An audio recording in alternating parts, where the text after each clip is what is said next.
नमस्कार, हर हर महादेव, जय भोलेनाथ। आप सभी का स्वागत है आपके खुद के YouTube चैनल पर जिसका नाम है चाचा के फैक्ट्स। मेरा नाम नितिन है। मैं यहाँ से फैक्ट्स, ईश्वर से जुड़े चमत्कार, रोचक पौराणिक कथाएं और तीसरी शक्ति के प्रकोप के बारे में बात करता हूँ। कहानी के माध्यम से समझाता बताता हूँ। और अगर आपके पास भी कुछ है, आप हम तक लाना चाहते हैं, कोई अनुभव है, तो प्लीज़ मैसेज करिए फेसबुक, व्हाट्सएप, इंस्टा या कमेंट सेक्शन में। मैं हर बार कहता हूँ, इस बार भी कहूँगा कि अपने ईश्वर पर आस्था बनाए रखिए। ज़िंदगी में कमाल चमत्कार होते रहेंगे और होने शुरू हो जाएंगे। ये हमारे बजरंग बली का एक ऐसा चमत्कार है जिसे बताते में मुझे बहुत गर्व महसूस हो रहा है कि जब बजरंग बली किसी का हाथ थाम लेते हैं तो वो अपनी बात से कभी पीछे नहीं हटते। जय श्री राम। खैर, अभी फ़िलहाल चैनल का इंट्रो, फिर उसके बाद आकर शुरू करूंगा ऐसी कमाल की कहानी की जिसको आप पूरी सुने, बीच में से बिल्कुल भी स्किप मत करिएगा, क्योंकि अगर छोड़ दिया बीच में कुछ भी आपने तो समझना बेहद मुश्किल हो जाएगा। और हाँ, आज की कहानी में थोड़ा सा जल्दी जल्दी सुनाऊंगा, वरना बहुत ज़्यादा लंबी कहानी हो जाएगी।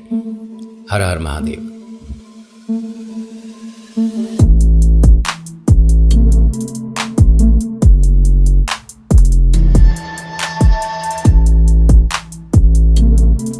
आज की कहानी दो भाइयों की है। बड़े भाई का नाम सूरज है और छोटे भाई का नाम गोपाल दास है। एक घर के ये दो ऐसे बेटे हैं जिन पर घर वालों को बहुत गर्व है कि आगे चलकर कुछ ना कुछ ऐसा बेहतरीन करेंगे कि पूरे गांव में राजा के सामने नाक ऊंची ज़रूर होगी।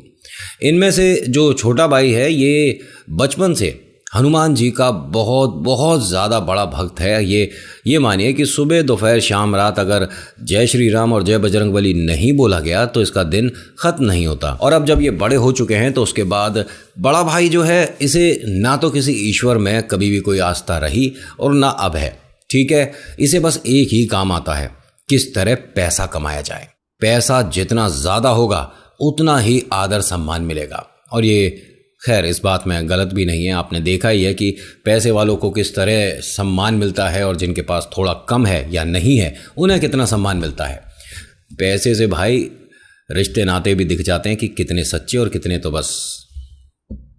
खैर, ये जो छोटा वाला है, ये हर बार भैया से ये बोलता है कि आप सिर्फ और सिर्फ पैसे के पीछे भागते हो, कभी ईश्वर की आस्था किया करो, मंदिर आया करो। मैं बजरंग बली के मंदिर जाता हूँ, देखो वहाँ कितना एक अलग सा माहौल होता है, एकदम अच्छा लगता है। प्रभु से अपने दिल की बात बोलते हो ना तो ऐसा लगता है कि मन हल्का हो गया। कभी भी कोई बात कहनी होती है ना, मैं हनुमान जी से कहता हूँ और हनुमान जी मेरी सुनते हैं। तो बड़े भाई ने मजाक उड़ाया और कहा कि हनुमान जी तेरी कुछ नहीं सुनते, क्योंकि अगर सुन रहे होते तो तूने अपने लिए भी कुछ धन मांगा ही होता।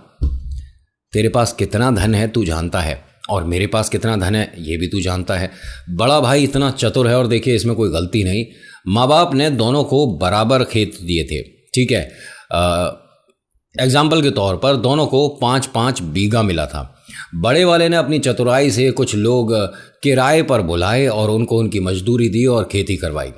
और ये जो छोटा वाला है, इसने ये मानिए कि इसके पास अगर 2 पैसे हैं तो उन्हें बचाने के लिए इसने खुद ही खेत में जितनी मजदूरी कर सकता था उतनी करी। और आप भी जानते हैं कि अकेला आदमी 10 लोगों की बराबरी तो कर नहीं सकता। ठीक है, वो अलग बात है कि हिंदी सिनेमा हो तो कर भी सकता है। ये जो छोटा वाला है, इसके बारे में एक बात और बताता हूँ कि ये दान पुण्य करने से कभी पीछे नहीं हटता। कोई भी इसके पास ज़रूरतमंद आता है तो ये जितना इससे बन पाता है उतना मदद करता है। किसी बिटिया की शादी है तो उसमें थोड़ा खाना अपनी तरफ से करवा दिया। किसी बेटे का कहीं ये मानिए नौकरी की दिक्कत हो रही है तो उसके घर में अनाज के लिए थोड़ी व्यवस्था करा दी। मतलब जिसको ज़रूरत है और इस तक खबर पहुंची तो ये कहीं ना कहीं से किसी ना किसी तरीके से मदद ज़रूर करता है। और बड़ा वाला जो है, ये सिर्फ और सिर्फ अपने से, अपने परिवार से मतलब रखता है, बाकी दुनिया से इसे कोई मतलब नहीं। दोनों में से अभी आपको कोई गलत नहीं लग रहा होगा, लेकिन अभी जब कहानी के भीतर लेकर आऊँगा ना तो आप कहेंगे कि नितिन ये बड़ा वाला काफ़ी ख़राब निकला भाई। अच्छा, लाइक, शेयर, सब्सक्राइब है प्लीज़, अगर आपको अच्छी लगती है तो। अब यहाँ इन दोनों की शादी हो जाती है। जैसे ही इनकी शादी होती है तो माता पिता ने कहा कि अब यहाँ से सब कुछ तुम्हें संभालना है, देख लो जैसे जिसकी व्यवस्था बनती है आप अपने आप कर लेना दोनों भाई अपने मन से। हम तो अब यहाँ से जा रहे हैं। ये मानो कि हमने अपना कर्तव्य निभा दिया और अब हम तीर्थ यात्रा पर जाएंगे और देखते हैं कि कहाँ पर हमारे को मतलब एक तरह से आसरा मिलेगा और हम कहाँ रहेंगे। इन दोनों ने कहा लेकिन आप ऐसे कैसे, भाई वृद्धावस्था में बेटों के साथ रहना चाहिए। तो इसके पिता ने कहा कि बेटा तू वृद्ध समझ कैसे रहा है, ये मान कि अब हम खुश हैं, हमारे बेटों की शादी हो गई है, सब कुछ ठीक है और अब आगे का व्यापार वगैरह सब कुछ तुम संभालो, मुझे मत लाओ इस चक्कर में, ठीक है। मैं यहाँ से जा रहा हूँ और हम दोनों खूब आनंद में हैं, कोई समस्या नहीं, तुम दोनों खुश रहो, बजरंगबली तुम दोनों पर अपनी दया दृष्टि बनाए रखें। बड़े वाले ने क्या जवाब दिया कि बजरंगबली इसी पर दृष्टि बना ले, क्योंकि मुझे किसी के भी एहसान की ज़रूरत है नहीं। मैं इतना खाता कमाता हूं कि मैं अपने परिवार को बिना किसी भगवान के सहारे भी रख सकता हूं। इसको घमंड कहते हैं, बहुत ज़बरदस्त वाला।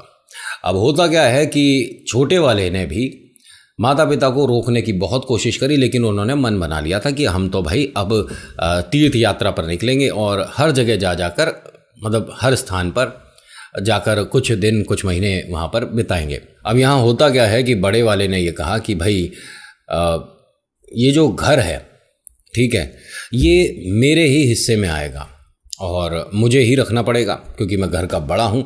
तू छोटा है और तेरे पास इस घर को संभालने के लिए उतनी व्यवस्था है नहीं, क्योंकि इसमें कभी भी अगर रंग रोगन भी कराना पड़ गया, इतना बड़ा हमारा घर है, तू करवा नहीं पाएगा। तो एक काम कर, गांव के आखिरी छोर पर मतलब आखिरी कोने पर, मोड़ पर, वहाँ एक कच्चा पक्का सा मकान है, वो आज से तेरा हुआ। इसे घर से साफ सीधे शब्दों में बता दूं कि निकाल दिया गया। दोनों की शादी हुए तकरीबन 2-1 महीने हुए हैं, ये मानिए कि एक साथ ही शादी हुई थी, ठीक है। और ये जो बड़ी वाली बहू आई है, ये और 4 कदम आगे है। ये तो दान दक्षिणा, भाई साहब इसे तो शब्द से नफरत है। ये किसी को अपने घर का कोई सामान छूने ना दे, रोटी और अनाज की तो बहुत दूर की बात है, एक का सिक्का किसी को ना दे। और ये जो छोटा वाला है, इसके पास एग्जाम्पल के तौर पे अगर 5 रुपए हैं और कोई मांगने वाला कुछ आ गया कि मुझे मदद की ज़रूरत है, तो ये उस 5 में से भी 2-1 दे देगा। समझ रहे हो ना कि दोनों में फ़र्क कितना है।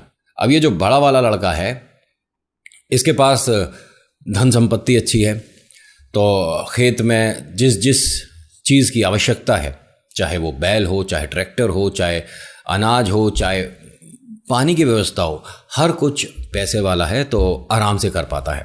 और ये जो छोटा वाला है, इसके पास सिर्फ एक ही खेत बचा है जिसको भी ये अच्छे से नहीं मैनेज कर पा रहा, नहीं चला पा रहा, अनाज की व्यवस्था नहीं हो पा रही, मतलब कुछ भी नहीं कर पा रहा। फसल भी देखिए मेहनत मांगती है और साथ में बहुत सारी और भी चीज़ें, वो इसके पास व्यवस्था है नहीं। लेकिन एक इसमें बहुत बड़ी आदत है छोटे वाले बच्चे में।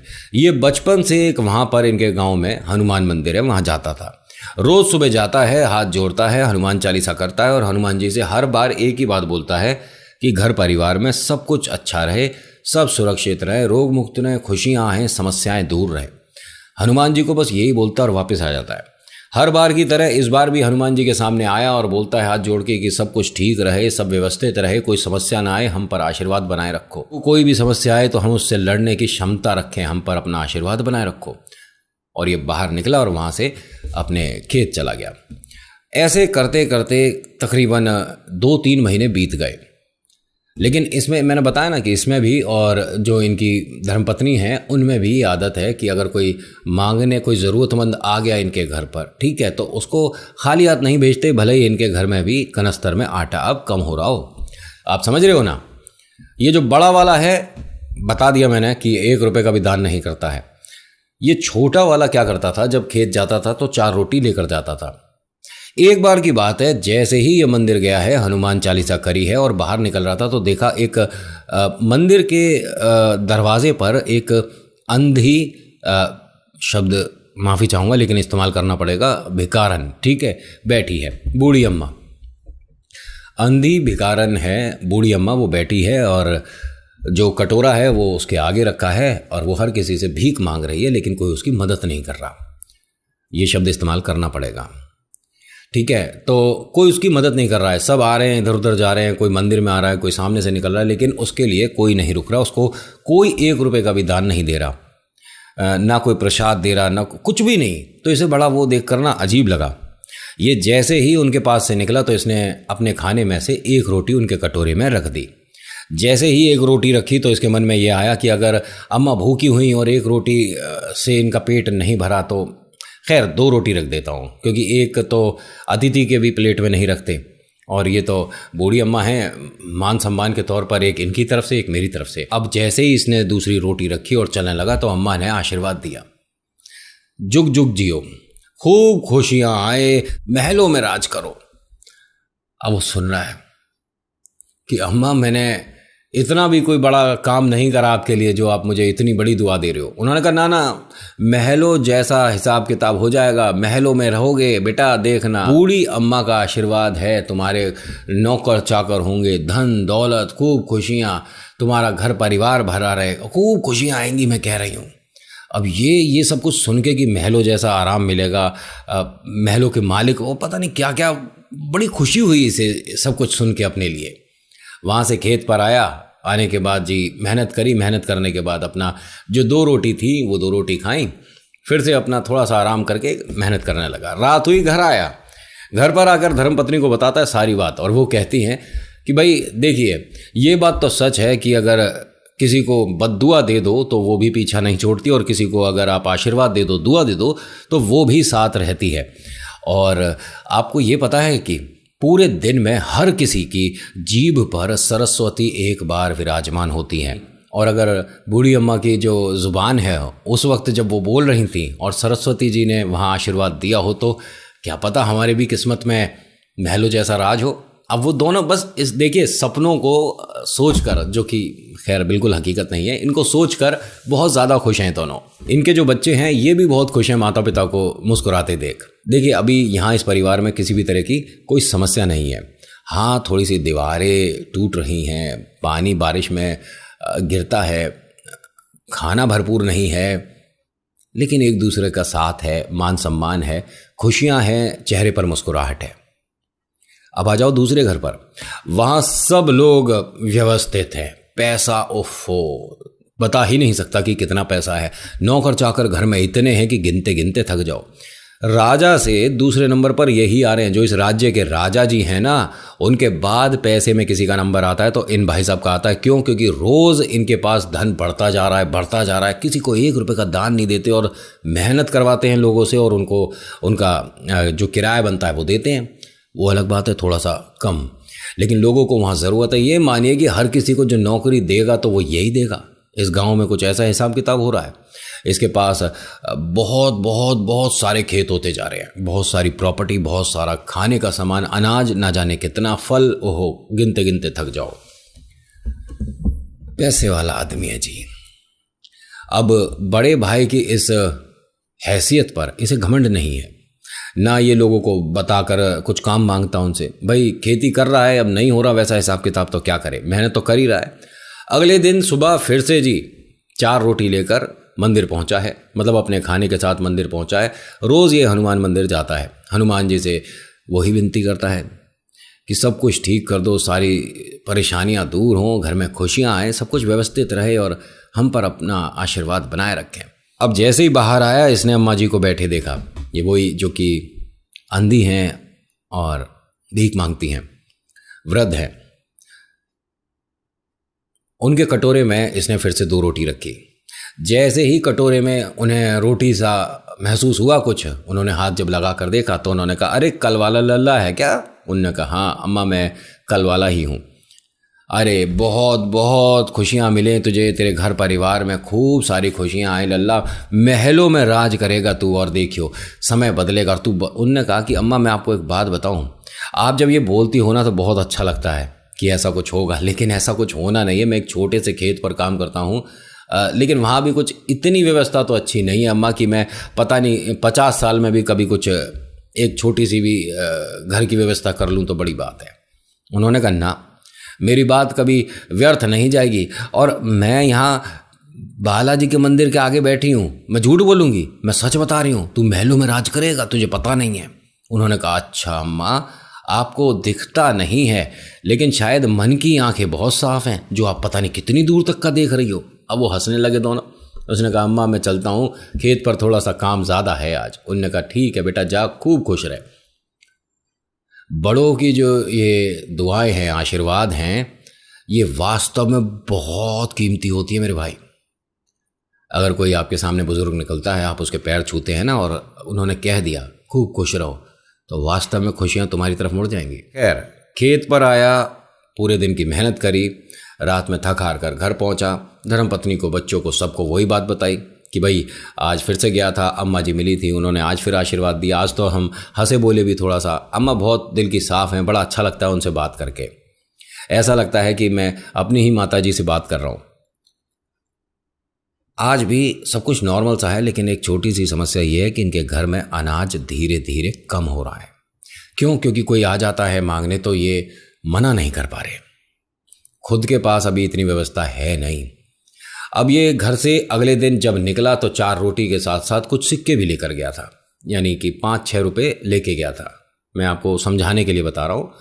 और जब रास्ते में जा रहा था तो इसे पता नहीं था कि इसके पीछे पीछे इसका बड़ा भाई अपने मतलब शाही ठाट के साथ चल रहा है। वो देख लेता है अपने छोटे भाई को और देखकर बड़ा शर्मिंदा होता है कि मैं कहाँ से कहाँ पहुँच गया और ये। खैर, अब उसे देख ही रहा था, तभी वहाँ पर कोई मांगने के लिए आ गया भिखारी, और इसने जेब से एक सिक्का निकालकर उसे दे दिया। बड़े वाले को बहुत बुरा लगा ये देखकर कि ये क्या कर रहा है। अब जैसे ही वो हनुमान मंदिर गया तो ये बाहर खड़े होकर इंतज़ार करता रहा, क्योंकि ये मंदिर वगैरह नहीं जाता, इसे किसी भी भगवान पर किसी भी तरह की कोई आस्था नहीं है। कोई भगवान नहीं होते जो मेहनत करते हैं, हम करते हैं, अपने लिए करते हैं, अपने परिवार के लिए करते हैं। भगवान कुछ नहीं करता, कोई भगवान होता ही नहीं है। अब ये बाहर आया, अपने खाने के डिब्बे में से निकाली 2 रोटी और अम्मा के कटोरे में रखी। उन्होंने आशीर्वाद दिया, जुग जुग जियो, खूब खुश रहो, महलों में राज करेगा। अब इसने भी 2 बातें करी और वहाँ से जब चल दिया आशीर्वाद लेके और मुस्कुराता हुआ, तभी बड़े भाई ने टोक दिया, ये सब बेवकूफ़ी कब से करने लग गया? तेरी समझ नहीं आती है कि तेरी हालत है नहीं ये सब करने की? बहुत बड़ा दानवीर हो रहा है तू तो। उसने कहा भैया आप, और उनके आगे हाथ जोड़े। भैया ने कहा ये सब ड्रामे मेरे सामने मत कर, और मुझे तो ये भी पता है कि तेरे घर में अब धीरे धीरे खाने की भी व्यवस्था खत्म होती जा रही होगी। तेरे पास ना अनाज होगा, है ना चावल, तेरे पास कुछ नहीं बचेगा। और फिर भी तू ये सब बेवकूफ़ी बंद नहीं कर रहा। मैंने देखा रास्ते में तूने एक को सिक्का भी दिया था। हाँ, उसे ज़रूरत थी, मैं जानता हूँ। और ये जो रोटी है क्यों बेकार कर रहा है? अरे बेकार नहीं कर रहा, मैंने उन्हें जो कि भूखी हैं उन्हें खिलाई है। भैया जब आप इन सब बातों को समझते ही नहीं तो इसमें बात करने का कोई तात्पर्य बनता नहीं है। उन्होंने कहा कि तेरी वजह से मेरी नाक कट रही है इस पूरे गांव में, कि तेरे पास खाने के लिए खुद के लिए नहीं है हिसाब किताब, और तू लोगों की मदद करता फिर रहा है। दुनिया हंस रही है तेरे पर। तो उसने कहा दान करने से पुण्य मिलता है, कुछ नहीं मिलता। समझ आ रही है तेरे? मैं कह रहा हूं कि दान करने से किसी को कुछ नहीं मिलता, और ज़्यादा ईश्वर की पूजा करनी, भक्ति करनी, चढ़ावा चढ़ाना, ये सब बंद कर दे अब से, ठीक है? उन्होंने कहा कि आप ये सब मत बोलो, मुझे पता है कि दान पुण्य करने से ईश्वर हमारी सुनते हैं और समय बदलता है, सब कुछ अच्छा होता है। मैं कह रहा हूं नहीं होता। भैया आप कैसे कह सकते हो? उन्होंने कहा ठीक है, मैं इस बात को साबित कर सकता हूं। पूरे गांव में घूम ले मेरे साथ और हर किसी से पूछ यही सवाल, और अगर किसी एक ने भी ये कह दिया कि दान पुण्य करने से समय बदल जाता है, ईश्वर प्रसन्न हो जाता है, घर में खुशियां आ जाती हैं, तो मेरी सारी संपत्ति तेरी, मेरे सारे खेत तेरे। नहीं तो तेरा ये जो एक खेत है ये भी मेरा। अब इसने हां कर दिया कि ठीक है, पूरे गांव में घूम घूम कर मैं आपके सामने ही सभी से पूछूंगा और सब ये बोलेंगे देखना कि दान पुण्य करने से समय बदलता है, अच्छा वक्त आता है और घर में खुशियां आती हैं, ईश्वर हमारी बात सुनते हैं। ठीक है जी। अब ये बात जब हो रही थी वहाँ 2-1 लोगों से काफ़ी लोगों को पता चलती चली गई, तो अब इनमें से कोई भी पीछे नहीं हट सकता बात से। पहले घर गए, वहाँ जाकर पूछा कि हमारा एक सवाल है। हाँ जी पूछिए। दान पुण्य करने से क्या वक्त बदलता है? ईश्वर की आस्था करने से क्या कुछ अच्छा हो जाता है? जो दान पुण्य करता है क्या वो कभी परेशान नहीं होता? कुछ अच्छा होता है? उसने मना कर दिया कि दान पुण्य करने से कुछ नहीं होता, किसी समय में होता होगा, लेकिन अब फिलहाल तो वक्त ऐसा है कि अपने से मतलब रखो, अपने लिए खाओ, अपने लिए कमाओ, बाकी दुनिया को कुछ देने की ज़रूरत नहीं है। क्यों किसी के लिए कुछ करें जब किसी ने हमारे लिए कुछ नहीं करा? बहुत बढ़िया। ये पहला घर था। भाई साहब पूरे गांव में घूम लिए राजा को छोड़कर, लेकिन किसी ने भी ये नहीं कहा कि दान पुण्य करने से अच्छा वक्त आता है, समय बदलता है, आप पर ईश्वर की कृपा होती है, ईश्वर आपके लिए सोचते हैं। किसी ने नहीं कहा, सबने ये कहा कि वक्त की बर्बादी, अनाज की बर्बादी, अपने पैसे की बर्बादी है, दान पुण्य करना बेवकूफ़ी है। ठीक है जी, इसे अपना खेत छोड़ना पड़ गया। एक दिन तो बीत गया, अगले दिन ये मानिए जो कि काम करने वाला होता है वो घर पर खाली बैठ जाए तो बड़ी समस्या लगने लग जाती है। धर्मपत्नी और बच्चों को जैसे ही देखता है बार बार अपने उस फैसले पर बड़ा अफसोस होता है कि ये मैंने क्या कर दिया। मेरे पास एक छोटी सी तो ज़मीन का टुकड़ा था जिस पर मैं काम करता था, कुछ पैसे शायद मैं कभी जोड़ पाता, लेकिन अब वो भी नहीं है, सब व्यवस्था खराब हो गई। दोपहर हो गई तो इन्होंने क्या कहा, धर्मपत्नी ने, कि आप क्या आज मंदिर नहीं जाओगे? उन्होंने कहा हाँ हाँ बिल्कुल जाऊंगा, लेकिन मुझे समझ नहीं आ रहा कि जो अम्मा वहाँ दरवाजे पर बैठी मेरा इंतज़ार कर रही होंगी उनसे कैसे मैं। उन्होंने कहा तो परेशान होने की ज़रूरत नहीं है ना, मैं रोटी बनाती हूँ, 2 रोटी उनकी बनाकर मैं आपको देती हूँ। अब ये सीधा पहुँचा है मंदिर और हनुमान जी के आगे हाथ जोड़कर बोलता है कि व्यवस्था थोड़ी ख़राब हो गई है बालाजी, कृपा करो, इस समय आपकी बहुत ज़्यादा ज़रूरत है। लोगों ने मन से ये निकाल दिया है इस पूरे गांव में कि ईश्वर मदद करते हैं, न जाने फिर इस मंदिर में इतनी भीड़ क्यों रहती है। लोग जब आप पर विश्वास करते ही नहीं तो यहाँ आकर दिखावा करते क्यों हैं। मुझे आप पर कल भी विश्वास था, आज भी विश्वास है। जय श्री राम, मैं कल मिलता हूँ। ये बोलकर जब चला है अम्मा जी को बाहर देखा। अम्मा राम राम, कैसी हो, ठीक हो? अरे लल्ला तू आ गया, कैसा है? मैं बिल्कुल ठीक हूँ। राम राम बेटा, जुग जुग जियो, महलों में राज करेगा, महलों जैसा सुख होगा तेरे जीवन में, खूब खुशियाँ आएंगी, घर परिवार हमेशा खुश रहेगा। क्या रोटी लाया है? अम्मा 2 रोटी लाया मैं तो। चल एक काम कर, 1 रोटी मेरे साथ तू खा ले। अम्मा को कैसे पता चल गया कि सुबह से इसने कुछ नहीं खाया है? नहीं नहीं अम्मा, मैं घर जाके खा लूँगा।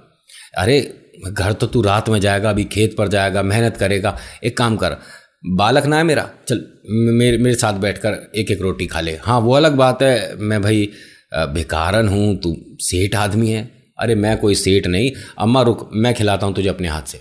अब इसने अपने हाथ से अम्मा को भी रोटी खिलाई और खुद भी खाई। ये देखकर बड़ा वाला फिर से गुस्से में आ गया, क्योंकि वो वहाँ से निकल रहा था अपने कुछ मित्रों के साथ। उसने देखा कि इसके पास कुछ नहीं बचा, लेकिन ये सब ड्रामेबाजी अभी बंद नहीं हुई है, बहुत जल्दी बंद हो जाएगी। और ये जो इस मंदिर आ रहा है ना, ये मंदिर भी नहीं आ पाएगा, देखना। अब हर किसी ने उसका मजाक उड़ाया, हंसी उड़ाई और वहाँ से चले गए। अब वहाँ से जब ये घर आ गया तो बड़ा चिंतित है, परेशान है। धर्मपत्नी ने कहा कि ईश्वर सब कुछ ठीक करेंगे, आप बस विश्वास रखो, क्योंकि विश्वास में बहुत शक्ति होती है। जितना आप टूटोगे उतनी ही परेशानी बढ़ती चली जाएगी।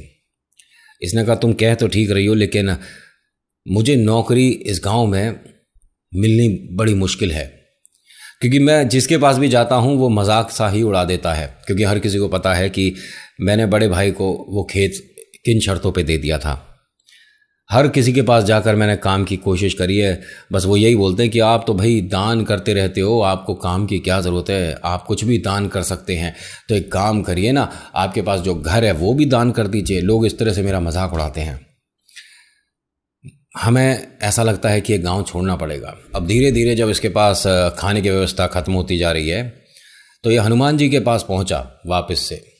एक दिन सुबह सुबह वहाँ हनुमान मंदिर पहुंचा और हनुमान जी के आगे हाथ जोड़कर कहता है कि बाबा सब कुछ ना बिखरता जा रहा है, घर में रोटी की भी व्यवस्था अब धीरे धीरे ख़त्म होती जा रही है, मैं कैसे अपने परिवार को पालूंगा, कुछ समझ नहीं आ रहा। कोई सा तो चमत्कार मेरी भी जिंदगी में हो। अब आंख बंद करके जब ये बोल रहा है तो ऐसा लगा कि जैसे हनुमान मूर्ति में से आवाज आई हो कि 7 दिन में ऐसा चमत्कार होगा जिसे तू याद रखेगा, पूरा राज्य याद रखेगा। जय श्री राम। अब इसने आंख खोलकर देखा तो आसपास कोई नहीं, सिर्फ सामने हनुमान जी की मूर्ति है। इसने आंख बंद करके दोबारा एक सवाल किया, मन में उत्सुकता हुई ना कि भाई ये मेरे को ही बोला है। तो उसने दोबारा कहा कि बालाजी आप मुझे बोल रहे हो? हाँ हाँ बेटा मैं तुझे ही बोल रहा हूँ, महलों जैसा सुख होगा, अम्मा वैसे ही थोड़े ना बोल रही हैं। अब इसने आंख खोल के इधर उधर जाकर देखा तो पूरे मंदिर में इसे हनुमान जी के आसपास कोई नहीं मिला। ठीक है, क्या पता कोई मजाक कर रहा हो, गरीब के साथ हर कोई मजाक भी करता है। लेकिन ऐसा कुछ हुआ नहीं। 7 दिन में क्या अच्छा होगा, कहाँ मुझे नौकरी मिल जाएगी, क्या मेरे खेत वापस मिल जाएंगे, कुछ नहीं समझ आ रहा। अब ये बाहर आया, अम्मा जी को 2 रोटी दी। इनके घर में सब लोग खाली पेट हैं आज सुबह से, लेकिन अम्मा जी के लिए रोटी बनवा कर लाया है। आखिरी 2 रोटी हैं ये जो अम्मा जी के लिए बनी है, कल का अब भरोसा नहीं है। ये घर आया है, सब लोग ये मानिए कि पानी पीकर ही सो गए हैं। कोई काम नहीं दे रहा इसे, बहुत परेशान है। अगले दिन मंदिर जब जाना है ना, तो इसके कदम इसका साथ नहीं दे रहे। ये मानिए कि ये डर रहा है आज हनुमान जी के मंदिर जाने से, क्योंकि अम्मा इंतज़ार कर रही होंगी, बाहर बैठेंगी और आज मेरे हाथ खाली हैं। मैं उनसे क्या कहूँगा कि तुम्हारे लिए रोटी मैं आज क्यों नहीं लाया। इसने मंदिर की तरफ ना जाकर भाई के महल की तरफ अपने कदम बढ़ा दिए। वो जो इसका बड़ा भाई है, बड़े भाई के पास पहुंचा है और हाथ जोड़कर कहता है कि भैया मैं बहुत ज़्यादा परेशान हूं, मेरी मदद करो। उसने कहा कि क्या हुआ है, पहले मुझे ये बताओ। भैया मेरे पास अब खाने के लिए 1 रोटी की भी व्यवस्था नहीं है, मेरा परिवार भूखा मर रहा है। अगर आप थोड़ी सी मदद कर देंगे तो बहुत ज़्यादा अच्छा हो जाएगा। मैं चाहता हूं कि वो जो मैंने आपको खेत दिया था, जो मेरा खेत है, उसमें से थोड़ा सा खेत का हिस्सा मुझे दे दीजिए, जो कि मैं घर पर उससे कुछ कमा पाऊँ, कुछ सब्जी उगा पाऊँ, बेचने के लिए नहीं तो कम से कम अपने खाने की व्यवस्था कर पाऊँ। तो भाई ने कहा कि पहली बात तो ये कि वो खेत तेरा है नहीं, दूसरी बात तुझे होगी आदत ये दान पुण्य करने की, मुझे है नहीं। अपने भगवान से जाकर बोलना कि तेरे लिए खाने की कोई व्यवस्था कर दे या तेरे को कोई दान में कुछ दे दे। भाई ऐसा ही तो होता है। मैंने तेरे को पहले भी बताया है कि जो ज़्यादा ईश्वर करता है, जो ज़्यादा दान पुण्य कर रहा होता है, परेशान भी वही हो रहा होता है। जो कुछ नहीं करता ना मेरे जैसा, वो हमेशा खुश रहता है। और मैं खुश हूँ। ईश्वर ने मेरे लिए कुछ नहीं करा, जो किया मैंने किया, और अपने परिवार के लिए भी मैं करता हूँ, भगवान नहीं करता। इसके बड़े भाई ने कहा कि तेरा परिवार भूख से मर रहा है और तू यहाँ पर आकर भीख मांग रहा है, कुछ काम कर। उसने कहा कि मैं काम के लिए जहाँ भी जाता हूँ मुझे वहाँ से धिक्कार के धक्के मार के निकाल दिया जाता है। तो ये हंसने लगा कि ये तो तेरी किस्मत है, तेरी किस्मत में यही है, और कोई मैं तेरी मदद कर सकता हूँ। उसने कहा कि भैया आप मुझे क्या 10 किलो आटा दे सकते हो, कुछ दिन का हमारा खाने की व्यवस्था हो जाएगी। तो बड़े भाई ने कहा कि मैं तेरे को 10 किलो आटा भी दूंगा और साथ में 10 किलो चावल भी दूंगा, लेकिन इसके लिए तेरे को छोटा सा दान करना पड़ेगा। छोटे वाले भाई ने पूछा कि मुझे क्या दान करना पड़ेगा, मेरे पास कुछ है ही नहीं। मैं तेरे को 100% 10 किलो आटा और 10 किलो चावल दूंगा, बस तू ये अपनी आंखें मुझे दान में दे दे। इसे बड़ा अजीब लगा सुनकर कि भैया आप क्या बोल रहे हो। उन्होंने कहा कि यही आखिरी तरीका है, अगर तुझे समझ आता है तो कर, नहीं तो घर से बाहर निकल जा। इसने दान में आंखें दे दी। इसे इसके घर पहुंचवाया गया। इसको ऐसी हालत में देखकर पत्नी फूट फूट कर रो रही है कि कोई भी तरीका होता, कुछ भी होता, लेकिन ऐसा नहीं होना चाहिए था। उसके साथ तो बिल्कुल नहीं होना चाहिए था, जिसकी इतनी आस्था है भगवान में। मुझे तो अब धीरे धीरे ये ही लगने लगा है कि कहीं बड़े भैया सही तो नहीं कहते थे कि ईश्वर होते ही नहीं है। तुम इतना दान पुण्य करते थे, मैं इतना सभी का मान सम्मान करती थी, मैं भी प्रभु की भक्ति करती थी, और हमारी किस्मत में क्या है और उनकी किस्मत में क्या है। सच में ईश्वर गरीबों की तो सुनते ही नहीं है। उसने कहा ऐसा नहीं कहते। उन्होंने कहा अब भी तुम्हें ऐसा लगता है कि ईश्वर तुम्हारी मदद कर रहे हैं? तुम्हारी दोनों आंखें छिन चुकी हैं, देखने की शक्ति नहीं, जीवन कैसे व्यतीत होगा, कैसे अब जिएंगे, परिवार की अब कैसे तुम देखभाल करोगे? उसने कहा सब हो जाएगा, हनुमान जी सब कुछ ठीक कर देते हैं। ये रो रही है और ये क्या बोलता है कि सुबह की 2 रोटी जरूर बनाना, अम्मा को देकर आऊंगा। आज इस घर में खुशी का माहौल बिल्कुल नहीं है, लेकिन बच्चों को पता नहीं चलने दे रहा ये कि इसकी आंखों की रोशनी जा चुकी है। बच्चों ने पूछा कि पापा अपने आंखों पर पट्टी क्यों बांध रखी है? उसने कहा कि मेरी आंखों में मैंने ना कोई दवाई लगाई है, जिसको डॉक्टर ने ये बोला है, वैद्य ने, कि 2 दिन तक आप आंख खोलकर नहीं देखोगे। बच्चे नादान छोटे से बात मानी और वो खाना वाना खाकर सो गए।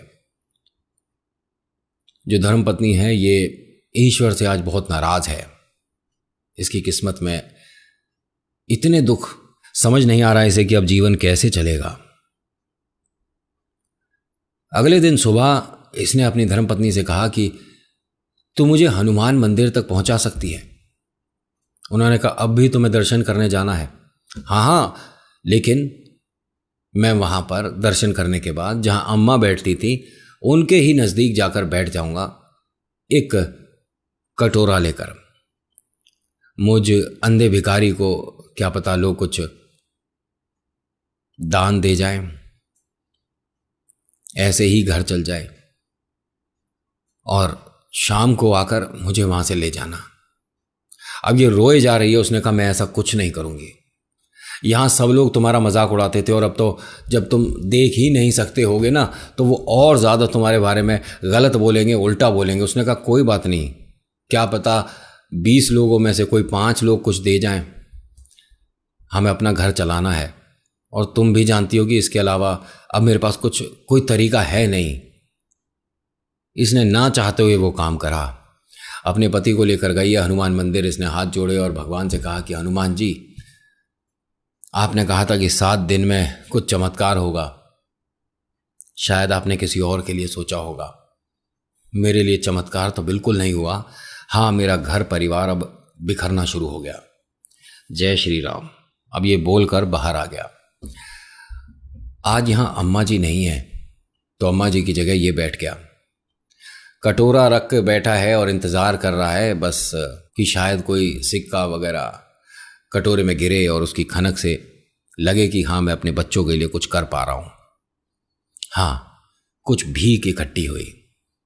शाम हुई है। इसकी धर्मपत्नी रोते रोते आ रही है। इसका हाथ पकड़ती है और इसे घर लेकर आती है। ऐसे करते करते 2 दिन बीत गए हैं। अभी तक आपको कहानी कैसी लग रही है मुझे बताइएगा ज़रूर। अच्छी लग रही है तो प्लीज़ लाइक करिएगा, शेयर करिएगा, कमेंट में लिखिएगा जय श्री राम, जय मेहंदीपुर बालाजी महाराज, आपका नाम आपकी जगह। अब होता क्या है कि ये रोज़ इनका यही एक तरीका है घर चलाने का। अब ये रोज़ सुबह आती है धर्मपत्नी, ये हनुमान जी के आगे हाथ जोड़ता है, ईश्वर से वही प्रार्थना करता है कि घर परिवार में खुशियाँ आएँ, समस्याएं दूर हों, सब कुछ ठीक हो। और बाहर आकर मंदिर के बैठ जाता है, कटोरा रखकर भीख मांगता है। कोई रोटी डाल जाता है, कोई एक आध सिक्का डाल जाता है, कोई लेकिन ऐसी मदद नहीं कर रहा कि इसको भी बुरा ना लगे। ये क्या भीख मांगना चाहता होगा? नहीं।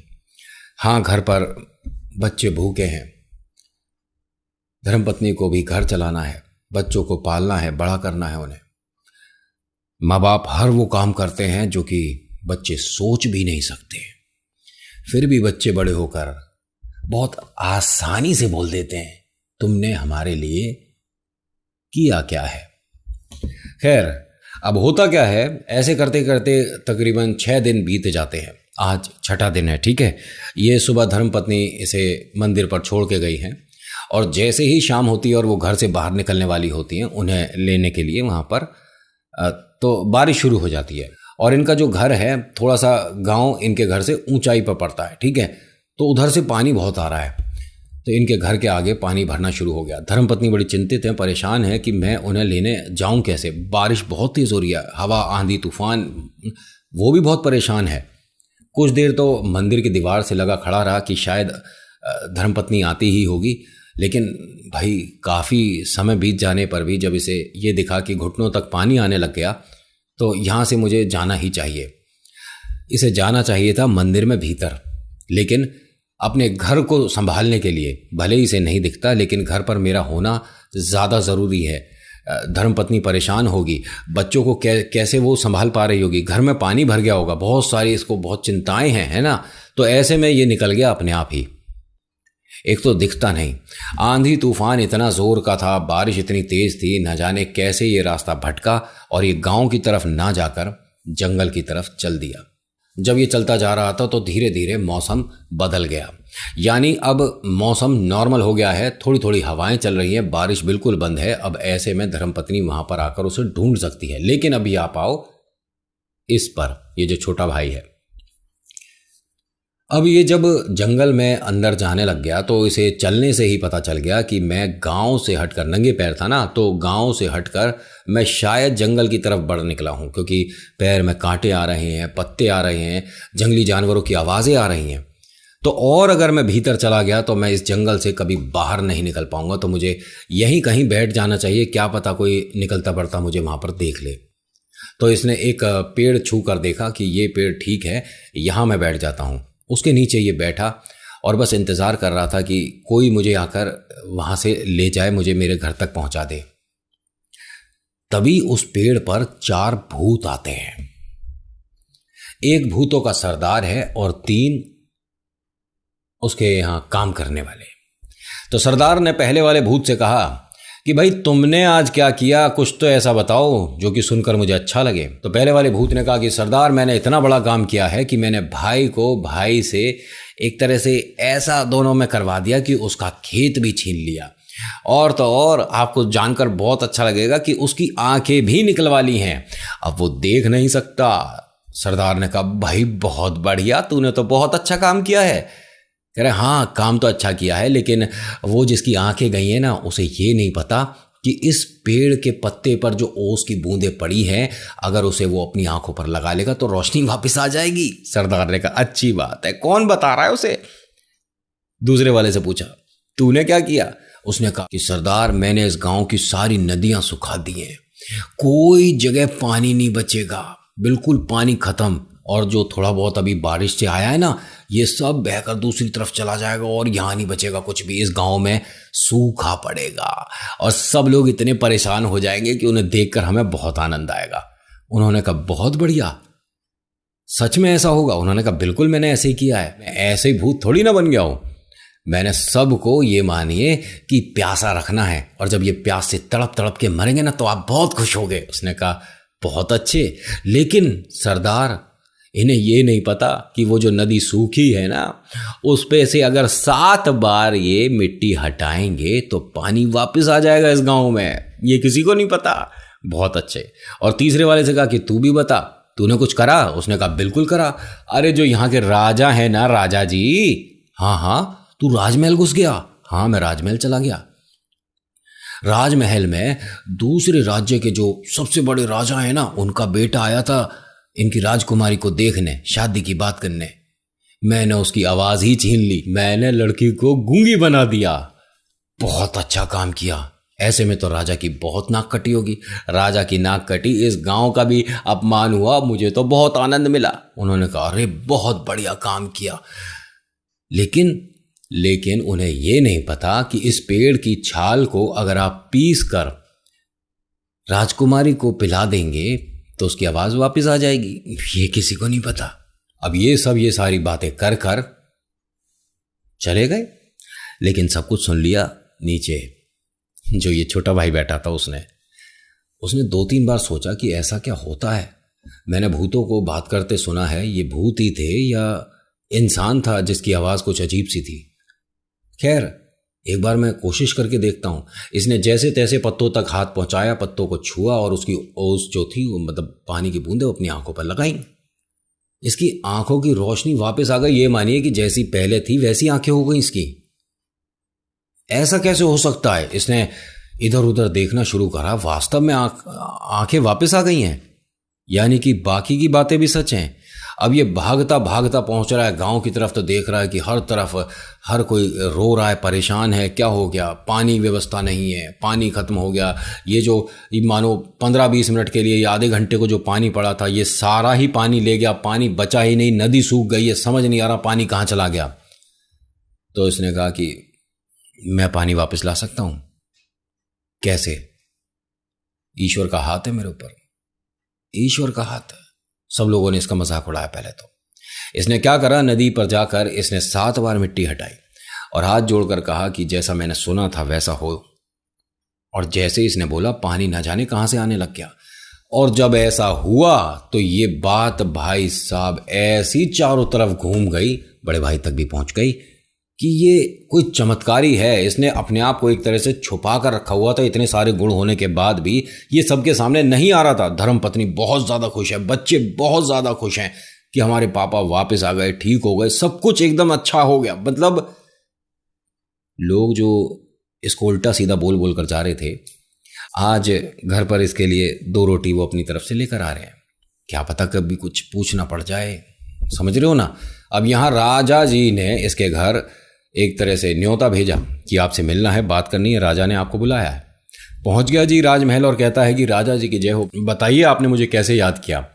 राजा जी ने कहा कि मुझे पता चला है कि आपने जो हमारे राज्य की पानी की व्यवस्था थी खराब जो हो गई थी और जिसकी वजह से सूखा पड़ने वाला था, आपने ठीक कर दिया।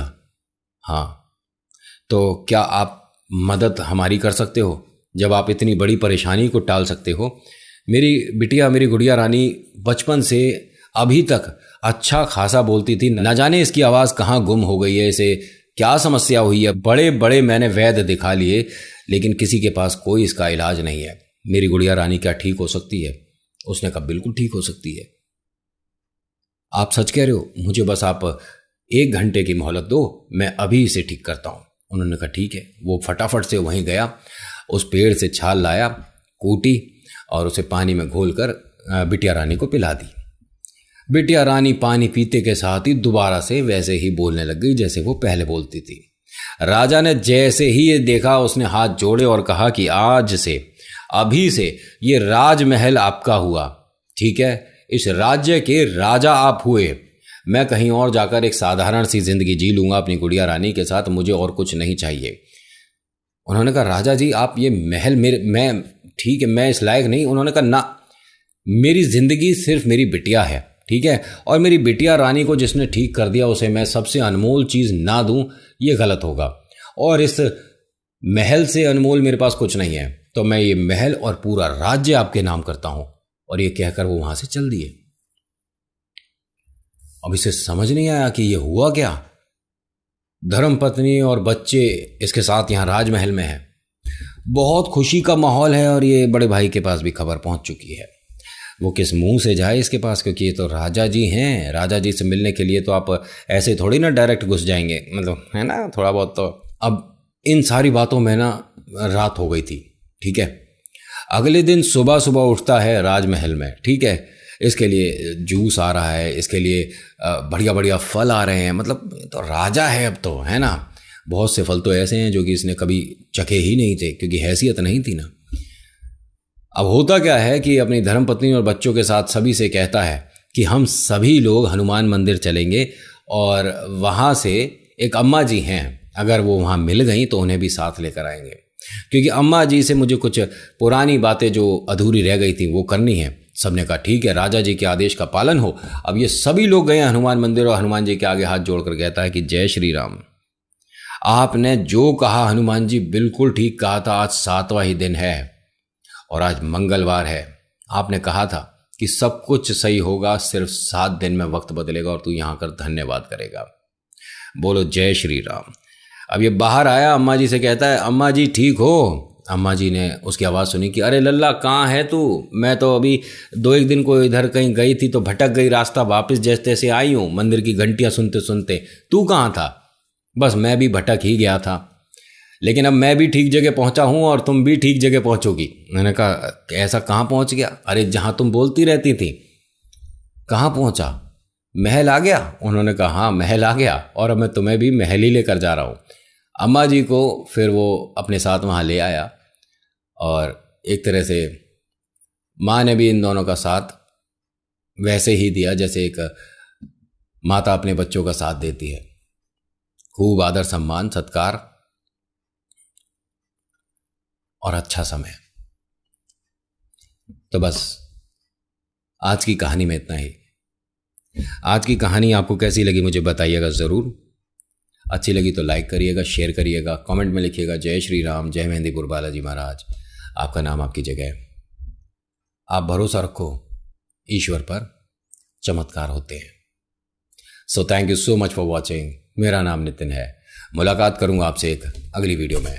हर हर महादेव, जय भोलेनाथ, धन्यवाद।